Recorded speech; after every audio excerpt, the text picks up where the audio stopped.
So why should you invest in this profession? I did it for 30 years. I flew for Northwest. I was based out of Honolulu.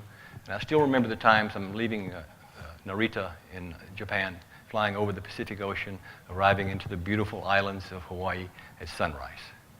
It was an experience you just can't imagine, especially in the left seat. It's the best seat in the house. And you didn't have to pay for it. They're paying you to do something you really like to do.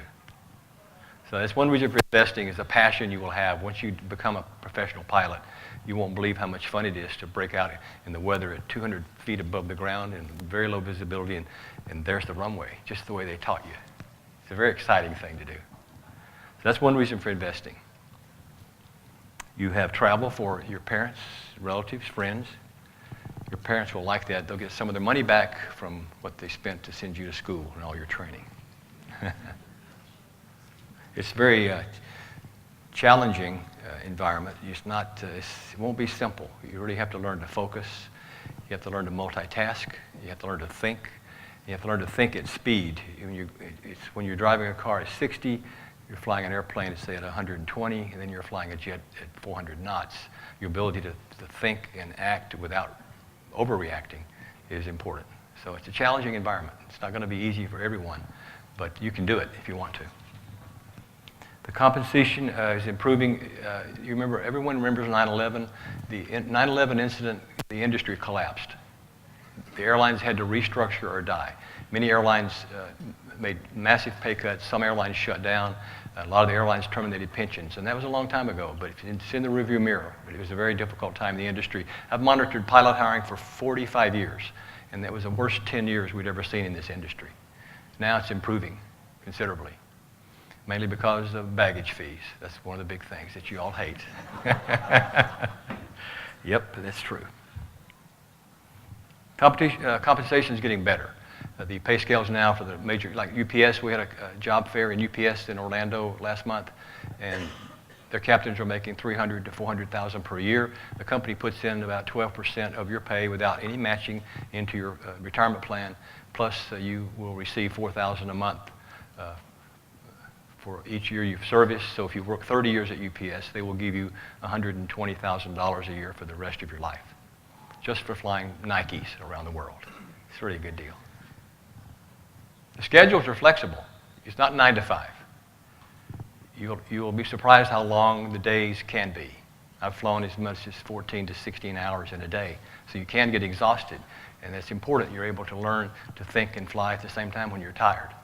You're trained to handle it, so it's not that easy just because you have a lot of time off. When you do work, you really do work in most of the airlines. It's the typical schedule, a monthly schedule. You'll see there's blocks of time off for 6 or 7 if you want to go fishing, catch eel. It's a fun thing to do when you have a lot of time off to play golf. The 3 biggest airlines have the most retirements over the next 20 years.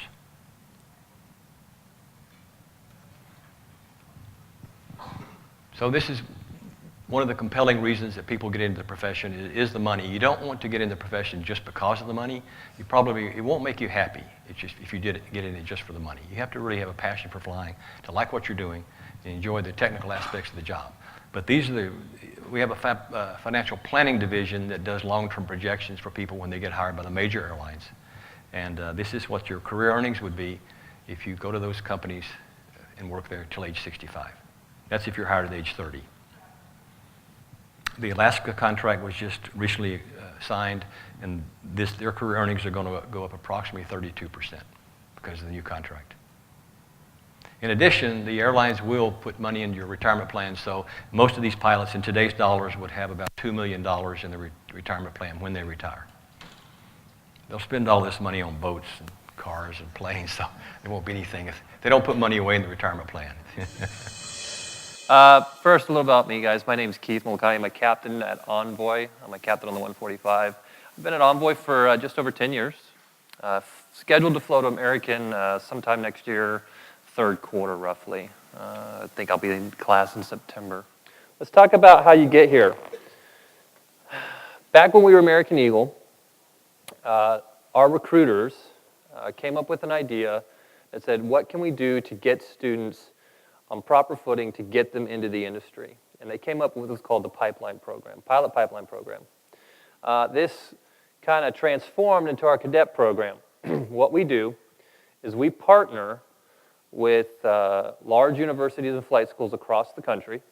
But this is a defined path from becoming a CFI, which is where you would start in this program, all the way to American.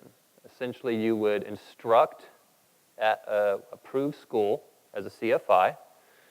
If you instruct at the right kind of school, we have certain agreements with certain schools where you will get your Envoy benefits as a flight instructor. So you get your travel benefits, your health insurance, you get paid by Envoy, you're building your flight time, and then once you get your flight time that is required for you to start class at Envoy, you just go into the next class that we have. Then you work your career as an FO, upgrade captain, and then float American if you so choose. Defined path, basically from the beginning all the way to the end, if you wanted it to be. They start as a cadet, the private pilot part. If they're one of the approved schools, we show up on site. We do an HR interview. It's just kind of a get to know you. Once they get their commercial multi-certificate, we can fly them out to Dallas, where we'll do a technical interview. And then if they're successful in that, they're given an offer that basically states continue your training, get your CFI. Once you become a CFI, you become a cadet instructor. Okay. All right, guys. Thanks for your time. Appreciate it.